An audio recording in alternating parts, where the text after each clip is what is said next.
السلام علیکم۔ آج میں آپ کو سعودی عرب کے بارے میں اور پاکستان کے جو آپس میں تعلقات ہیں اس کے بارے میں آپ کو ایکسپلین کے ساتھ لیکن کم ٹائم میں بتانا چاہتا ہوں۔ سعودی عرب نے ابتدا سے ہی پاکستان کے بننے سے لے کر ہر فارم پر پاکستان کی حمایت کی ہے، مالی، سیاسی، دفاعی، ہر قسم کی انہوں نے سپورٹ کی ہے۔ تو موجودہ دور میں اس وقت جو سعودی عرب کی قیادت ہے وہ جس طرح کے سابقہ تعلقات تھے وہ اب فرنٹ پیج ہونے کی بجائے بیک فوٹ پر چلی گئی ہے، جس کی واضح مثال شاہ محمود قریشی صاحب جو وزیر خارجہ پاکستان ہیں، ان کے جو گزشتہ چند سٹیٹمنٹس انہوں نے دی ہیں اس سے اندازہ لگایا جا سکتا ہے، کیونکہ سعودی عرب کے اوپر ایک پریشر ہے، وہ ہے یو ایس کا، کیونکہ وہ سعودی عرب یعنی عرب اماراتس جو بھی ہیں ان سے اسرائیل کو تسلیم کروانا چاہتا ہے، جو ابھی سلسلہ سٹارٹ ہو چکا ہے، جیسا کہ پہلے 4 ملک جو ہے تسلیم کر چکے ہیں اسرائیل کو، اور اب سعودی عرب جو ہے وہ بھی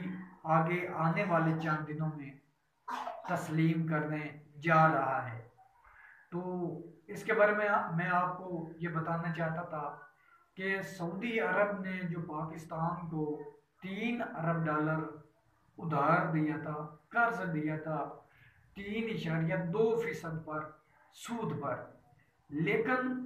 اس نے بائی چانس اچانک پاکستان سے واپس مانگ لیا۔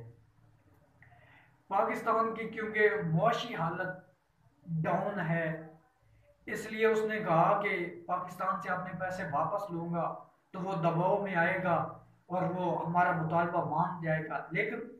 عمران خان کی قیادت کے ہوتے ہوئے ایسا کبھی ہو بھی نہیں سکتا، کیونکہ انہوں نے جلدی سے اپنے پیسے واپس مانگے۔ وہ پاکستان میں بائی ہینڈ تو نہیں لیکن چین کی طرف سے امداد سمجھیں یا قرض سمجھیں یا ایک دوستی کے ناطے لے کر جو ہے سعودی عرب کو واپس کی۔ اب پاکستان سعودی عرب کا قرض اتارنے جا رہا ہے، یعنی اب پاکستان سعودی عرب کی غلامی سے نکلنے جا رہا ہے، اور انشاءاللہ آئندہ چند دنوں میں آپ دیکھیں گے کہ سعودی عرب کا ایک الگ بلاک ہوگا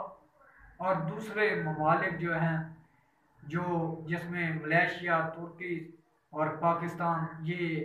ایران وغیرہ، یہ ایک الگ بلاک بنائیں گے، کیونکہ سعودی عرب اب ایک، میں تو واضح کہتا ہوں کہ وہ ایک جیسے کہتے ہیں کہ یہودی ایجنٹ وہ ہو چکا ہے۔ والسلام۔